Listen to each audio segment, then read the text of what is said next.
Good morning and buenos dias to all my people out there. It's your boy Calvin. It's a rainy, gloomy day. We're in the Danger Ranger, loaded up, headed north. Where are we going? Well, we're just taking a short little trip to see my buddy Drew. For those of you that don't know, if you watched the Diesel Truck Wars video from last year, it's the guy we pitted up with, hung out with his fam. He did some cooking. He's got the second gen Dodge, and we're going up to see him. You know, I couldn't come home and not get the scoop from Diesel Truck Wars. I'm super sad that, you know, it's the first time in 5 years that I've missed that event. But I will say, if there was one to miss, I think it was this one, because it was like hot. It was like 90 or 100 degrees that day in North Carolina. He's gonna hopefully let me borrow some footage for you guys so I can get a little YouTube video. I'm gonna get off here. I got my phone charging, hoping to have a full battery so we can take a bunch of videos for you guys, and we will see you up in Delaware.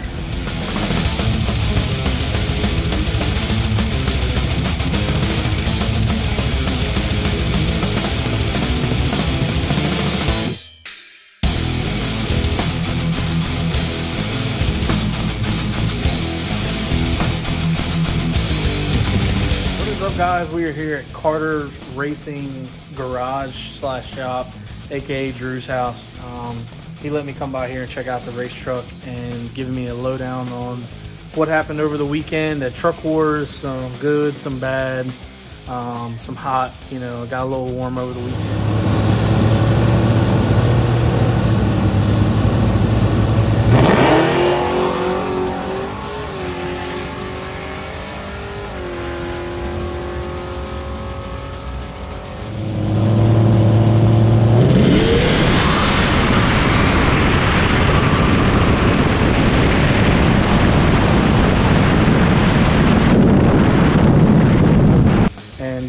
Like I said, I've got some friends sending me some videos. Drew's sending me some videos, so I can get you guys a Diesel Truck Wars video, kind of a compilation of what all happened, because it's our favorite event of the year, and it still breaks my heart that I wasn't able to go, but we're going to make up for it. Drew's going to share some things going on with the truck, some plans, some things that went on at Truck Wars, and, you know.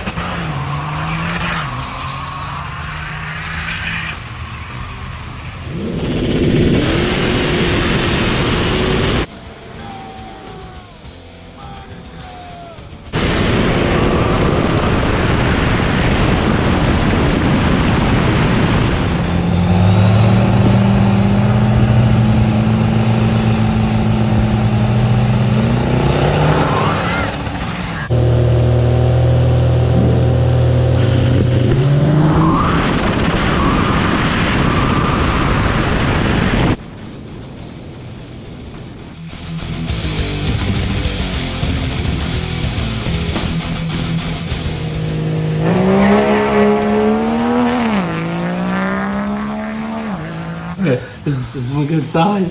Yeah. All right, put it in. Go ahead. Go ahead. So here with Drew, who actually got to go to Truck Wars, and I'm jealous because I couldn't go. But I mean, how'd you get there? Tell me about the trip trying to get there. So ended up trying to get the truck done the week before. Yeah, this thing was all apart. Yeah, we went ahead and had a new front brake kit from Innovative Machining Solutions that we were running. It's a 15-inch brake kit. Ran into some snags with it, with just brake pads not holding the truck back. Had a couple fittings not fitting. Were you just testing it here? Yeah, just testing on the road in the driveway. Yeah. Couldn't get it to spool over 7 PSI. Went ahead, found out it's the brake pads. Had to run a different compound.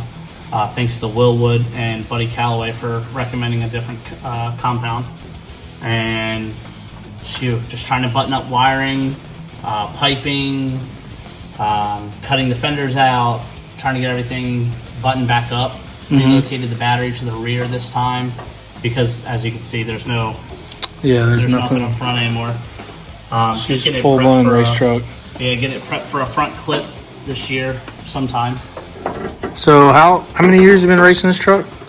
This is going to be, we went to Diesel Truck Wars. Our first time was 2019 fall. Okay. And then COVID hit, so of course that canceled a few events. Yeah. But been a few years at it and was running a pretty basic setup for VP trucks, the S475 with a 362, right? Yeah, 362 or 475 with a hot rod industrial pump. Oh, yeah. Old school stuff. And just a basic Quadzilla tune. For those of you who don't know, the VP is kind of the bastard child of the Cummins world. They don't quite make the power of the P pumps, the old mechanical pumps, and they don't have the tuning capabilities of some of the later common rail engines. So they're kind of the ones that nobody wants to run. But you and Chris Parker and a handful of other guys still hold on to the VP dinosaurs. Trying to keep it alive. Yeah. We ended up going to a Shive Stage 2. New lines, tubes, injectors. We're doing some testing with Diesel Auto Power with their injectors and stuff like that. We're able to get the quad box tuned in really good to where we can make our own tunes to where it helps on race day being able to change those with the temperatures of the track and conditions. Mm-hmm. And then upgraded turbos since a couple years. Yeah. A little bigger with those. Last year went to a 363 and a 480. Couple internal stuff done to them. Yeah, and that I captured some video last year for the Diesel Truck Wars event, and you busted down into the 670s last year. 670, 6.704. Yeah, was what we ran, which yeah. was great on fuel only. Haven't even sprayed the truck yet to be able to find out what the fuel or full capabilities are. Yeah, I mean, for those of you guys who don't know, that's moving pretty good for an old VP truck. All steel body, and like you said, it was on fuel only, so it's a pretty sweet, pretty stout setup.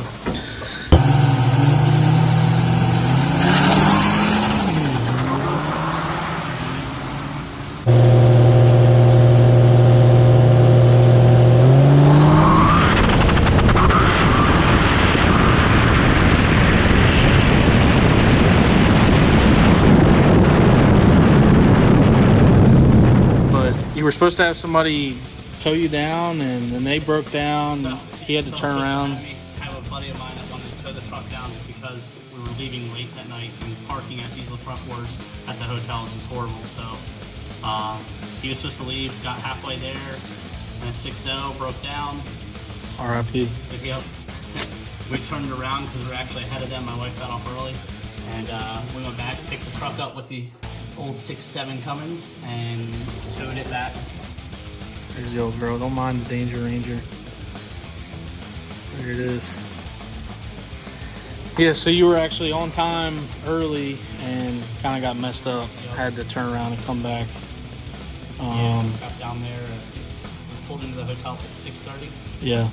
And then went and visited Trent Owens, aka Melting Pistons, on YouTube and Instagram. Yep. And they're supposed to be fabbing him up a little hood stack. And so what turned into a pretty simple night turned into a pretty hectic night trying to get there. Got back to the hotel around 11:30. We used to he is up in Delaware. He's like another hour past us, and so when I first met him going down there, he used to drive down all in one day and drive back in one day. And we did that the first year we went, and we decided to make a weekend out of it. And now he does the same thing with the fam that you guys saw last year. So trying to make it a little easier, but still when you're trying to finish stuff up with the race truck, it gets a little hectic. And then you had some guys come down from, where are they, from Utah? Yeah, yep. From Utah, they Quadzilla and Diesel Auto Power came down or flew over. Yeah, checking out the East Coast. Definitely. They have a sponsorship with Quadzilla, and they came to check the truck out. Enjoyed the 95-degree heat. Yeah. The weekend. Yeah, so Drew, among with everybody else racing there, definitely had some issues with temperatures being in the mid to high 90s. Luckily, I guess they didn't get any rain, so that's always good because that can. Again. Oh, did it? Yeah. Oh wow, I didn't know about that. Trent got his finals delayed. I want to say it was like 45 minutes because of rain. Oh wow. When Trent and I pulled up to go race, there was raindrops on the windshield. Really? Yeah. Oh, okay. Yep. We both experienced it. We went out there and ran a 7:07 our first pass, and then a 7:09 our second pass, and the heat. Just the truck did not like the heat, and I was spinning after the first 60 foot. Spun the truck.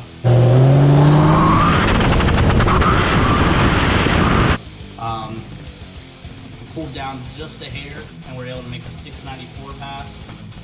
And then next pass was a 683, and finished the night off between 683 to 684. Okay. All night.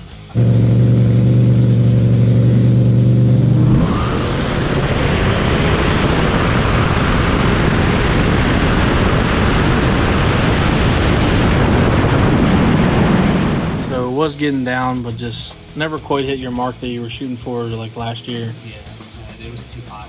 Yeah. Too much temperature for that. Yeah. And you'll have that. And this is the same wheel and tire setup. You went down in brakes, but you still is the same setup or is this Same different? setup. The only thing I changed was brakes. Yeah. Suspension wise this year. Okay. Yeah, he's got kind of a little bit of a dinosaur rear end back here. He said that's the next thing. Still running the old Dodge shocks. You can see they've seen better days. So you said you were going down a couple leaves in the rear. Yeah, gonna go down 2 leaves on the rear. So we'll only have 2 leaves set up. We're gonna go ahead and do vertical rear shocks in the back. We're gonna do Viking. Okay. That was per recommendation for Trent at Nelson Pistons. Yeah. They've had really good success for them, so we're gonna go ahead and give them a shot. With the transmission coolers, and this was the battery relocation he was talking about. Nice and clean, tucked into the frame rail. Once you cut a truck down, it's definitely a lot easier to maneuver stuff around.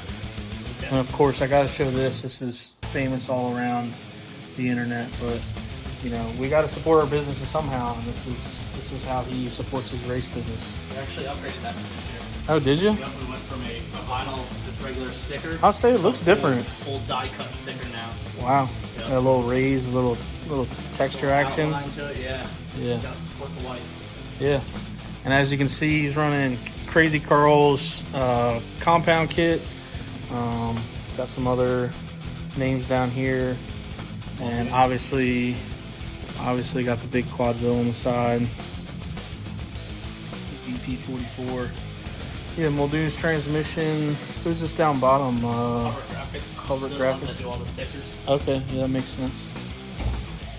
And check out the inside here. Got it all cut up.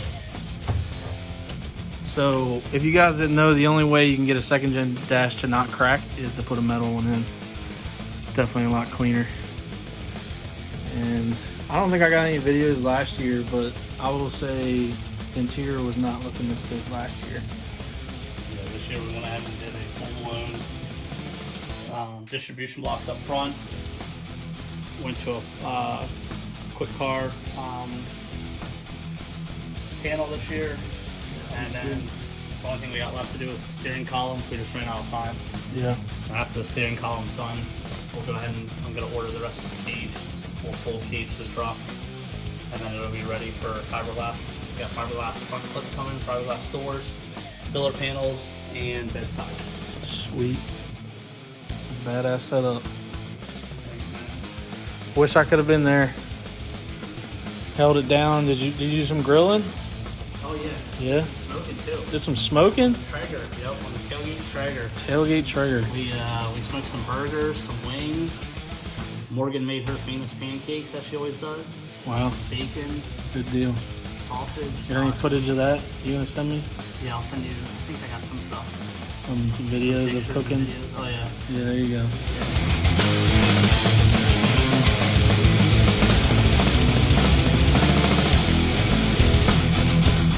Well, guys, that's about going to wrap us up.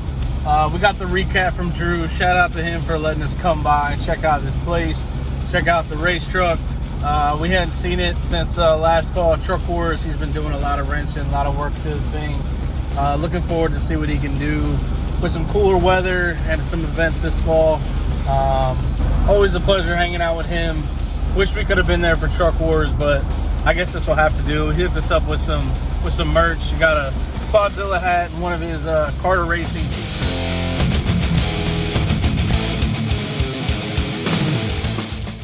So special shout out to him. And again, all these videos, getting a few offline, but basically everything's coming from Drew, Dylan, and Matt. Shout out to them for actually putting in the work, dealing with the heat at Truck Wars, so I can put together a video for you guys. So yeah, and we're gonna close the video out tonight. I'm on my way back home, and we're gonna go grab some tacos tonight. So what better way to finish the video out other than going to get some of the best tacos in the area.